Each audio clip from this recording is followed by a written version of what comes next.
Okay, so here we are again. Gosh, nice to see you the whole day.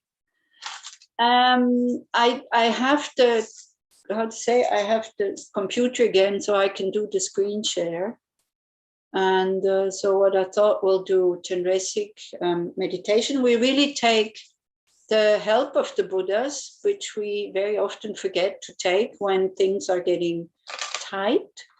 So I'll show you, okay, you have to give me the host again, Inbal, please.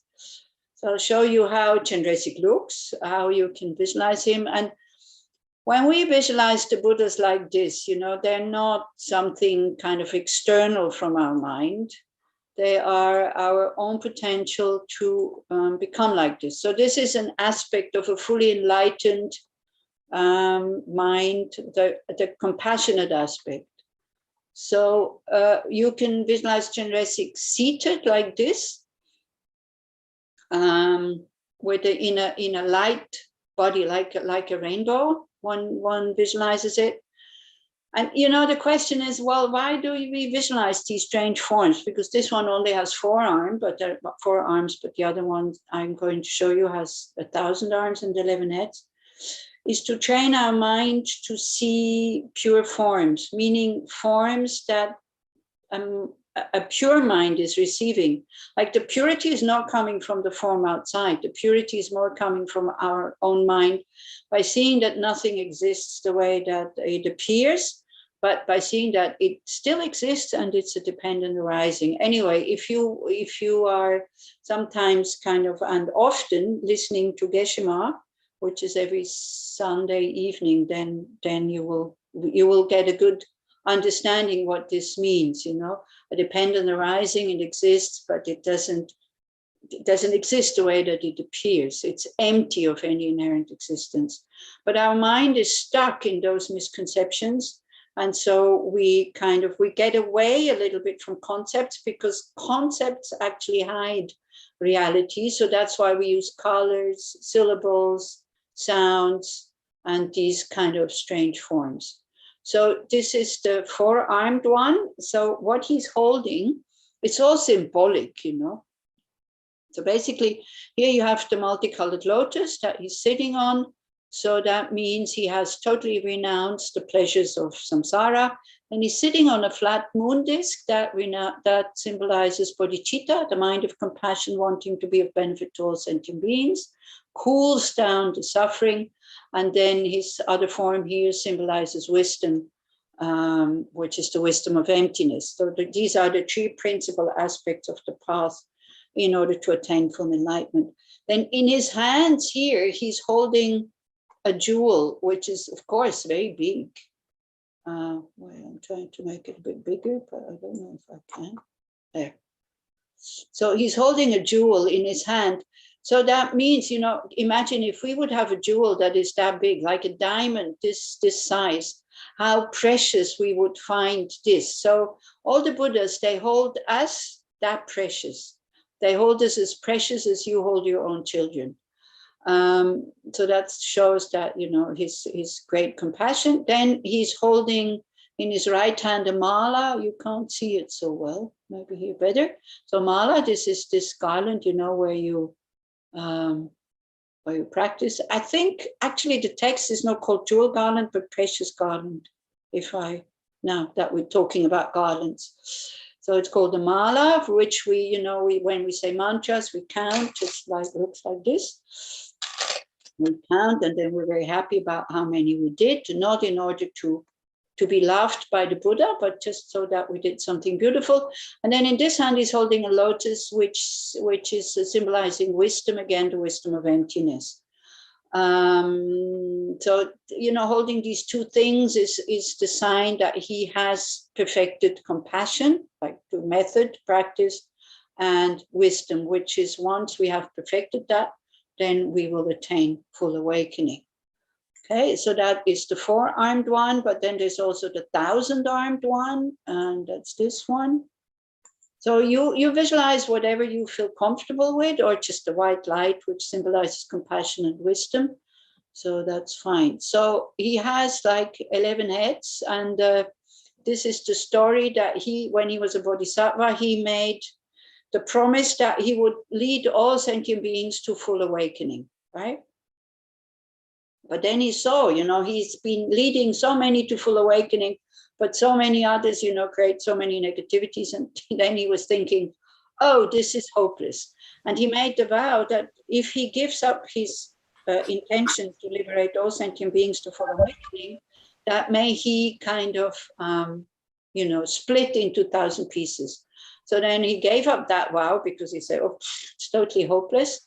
But then his mentor, which is Amitabha, which is here, he thought, well, he's got such high qualities, such a shame. And he put him back together again. Of course, all this is totally symbolic.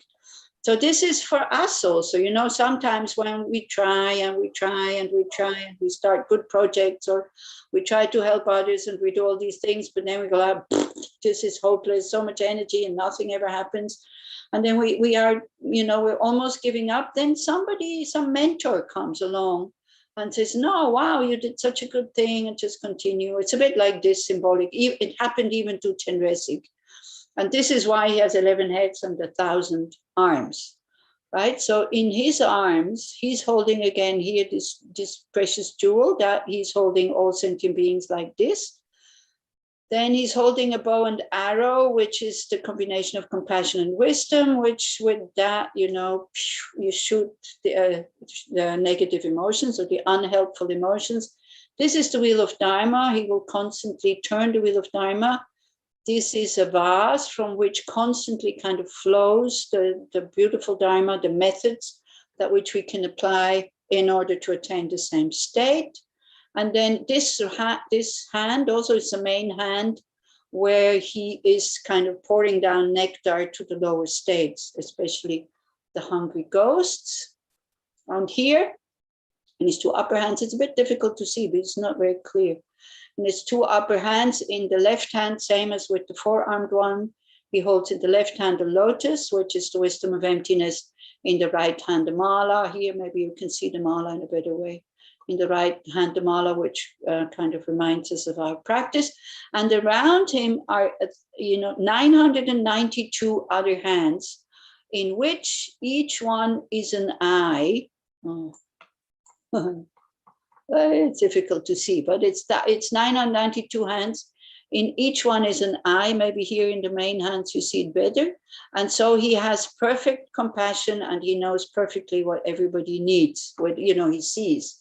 And so he's also called, the one who sees clearly, and the protector of the world is sometimes called because it's compassion. But then notice here, so he has 9 peaceful heads, but he's also one wrathful head. So he also has a wrathful emanation, which is Mahakala, that sometimes with his wisdom and with his compassion, when there needs to be strength and force, then he would manifest in this form, so that people who are very violent or whatever, they get taken aback like this. Okay, so that's the being that we're practicing with. Then we will do this supplication of prayer to Chenresig before we do the actual practice. And so it's translated by Lama Zopa Rinpoche, and then he says, if you keep Compassion Buddha, who is enriched with supreme power in your mind, you will be protected from all dangers.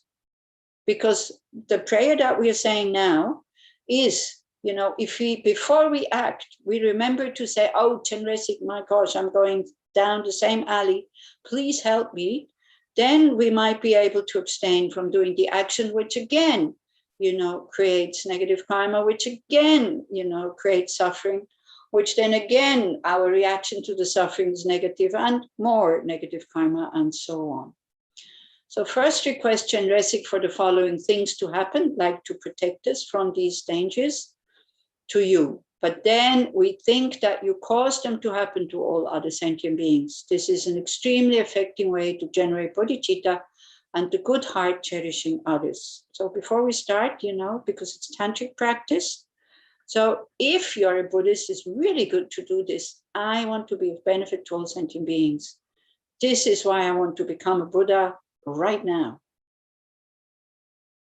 And if you have initiation, then when we do the practice, you can absorb Chandresik into you, and then you rise as Chandresik. Otherwise, Chandresik stays in the space in front of you.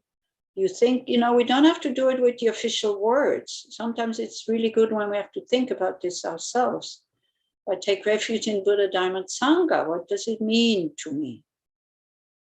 It means that I trust that they will, their methods, especially the Dharma, the methods who have been explained by the Buddha, and the Sangha who is supporting me, by all these three jewels, what is called, I will attain a state which is where I am totally free from being under the influence of my negative emotions.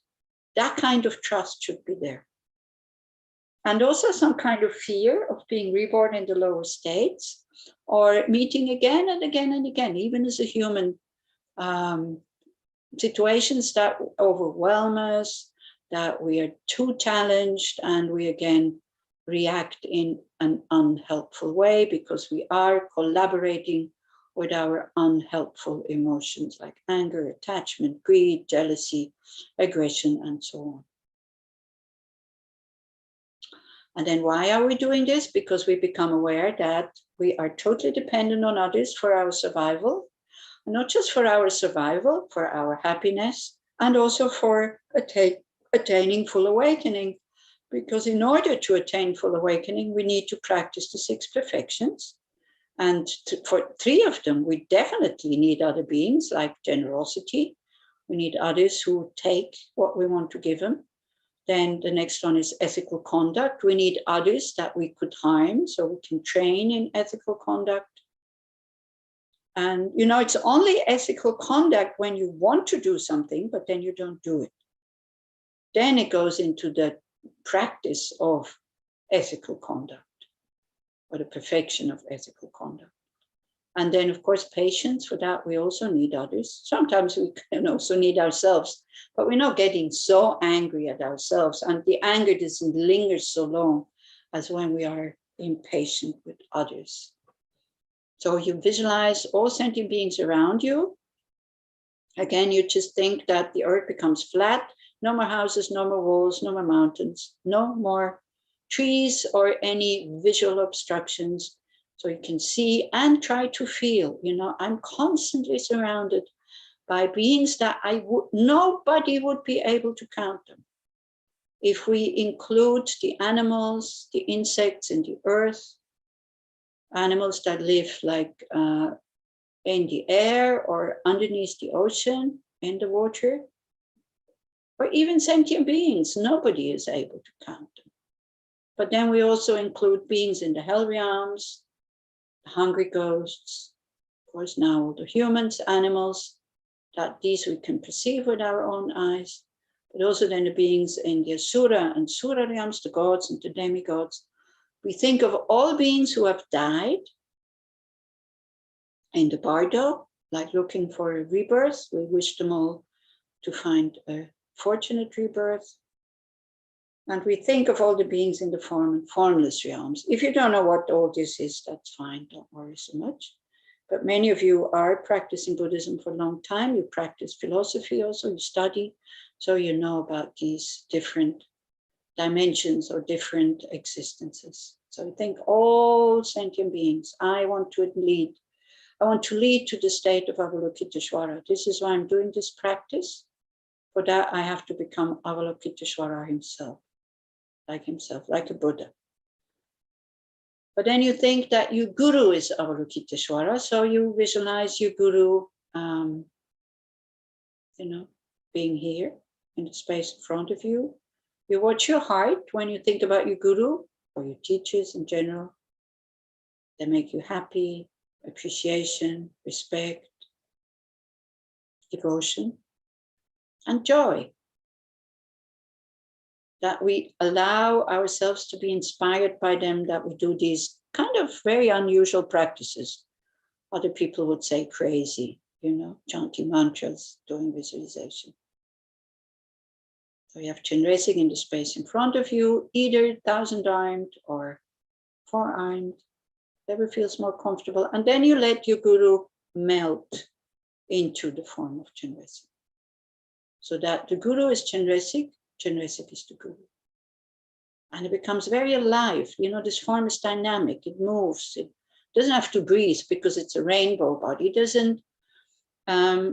doesn't need any care, but it constantly emanates light rays in all the 10 directions in order to inspire and lead others to that state of full awakening.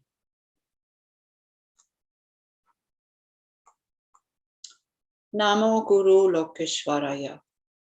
Please look at me with compassion, universal being enriched with power. Please be my guide and save me, perfect, pure treasure of compassion. So we try to feel seen by all the Buddhas and Bodhisattvas. You see, all the Buddhas and Bodhisattvas, they're always there, like radio waves or internet waves. But our radio, our computers are not on sometimes, so we can't get their inspiration and help. So actually, when we say, please look at me with compassion, we don't need to ask, but we need to be sure from my side, if I ask, I will get what I want. So we need to be sure, convinced that the Buddhas are always with us. They always see us and they always try to protect us if we are able to receive the protection the same way as a parent wants to protect her children. Universal being enriched with power, he's not omnipotent, but he can influence us. And he can activate the good karma that we have to heal and to make progress on this path. I mean, if a Buddha would be just like an ordinary human being, then what's the point? So they do have power, but they're not omnipotent. So then we open up to be guided by asking, please be my guide and save me, perfect, pure treasure of compassion. I request you, Supreme Arya Compassionate Eye Looking One. So then that's what we request for us and for all other mother sentient beings. Please be my captain, liberating me from the great ocean of beginningless samsara, compassionate eye looking one. When I am obscured by the darkness of ignorance, please be my illuminating light, compassionate eye looking one. So we remember, our Buddha potential.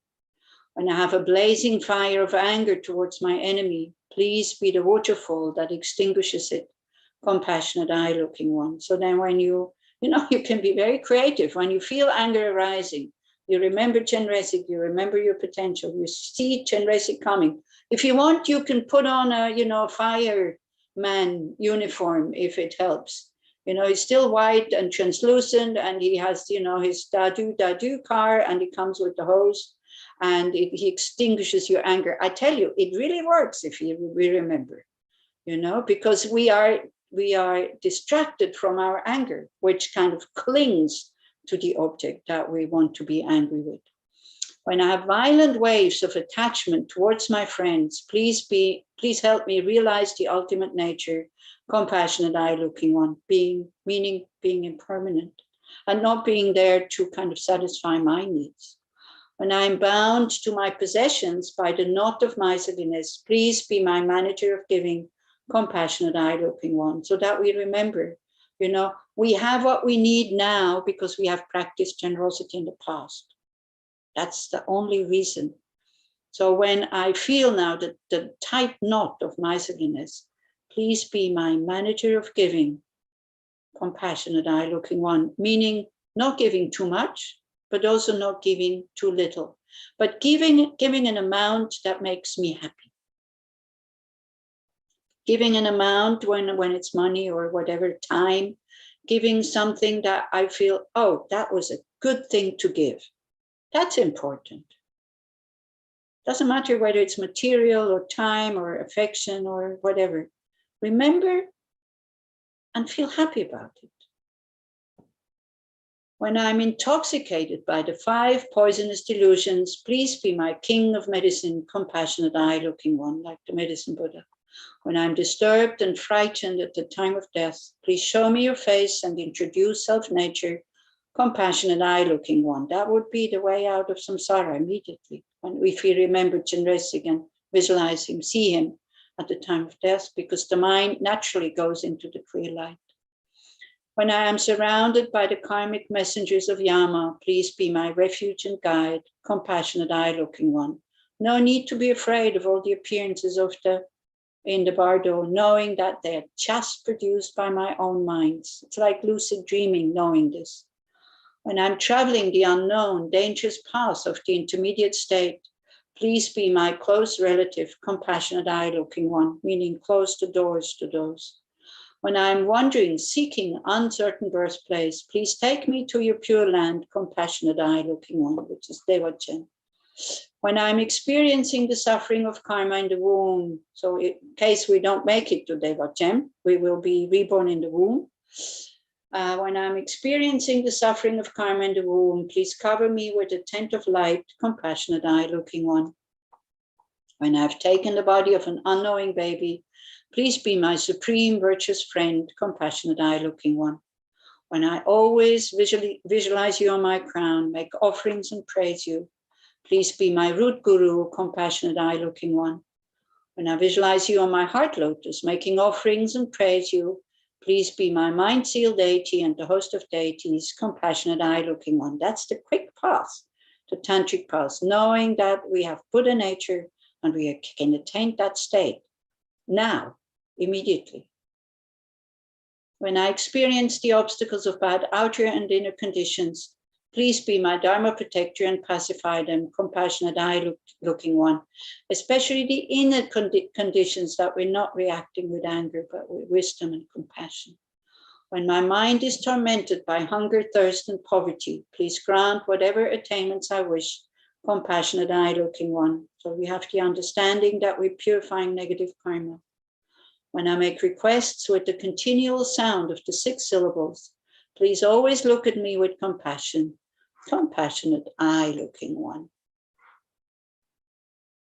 So we can start to practice. I don't really have a sadhana that I can show you, so we do a little bit freestyle here. So maybe I give you the forearm Chenresig. It's a bit easier to visualize. There you go. So this Chenresig, which is your guru in this form, is residing in the space in front of you. Or if you want, we can start from scratch. We can just think that nothing exists the way that it appears.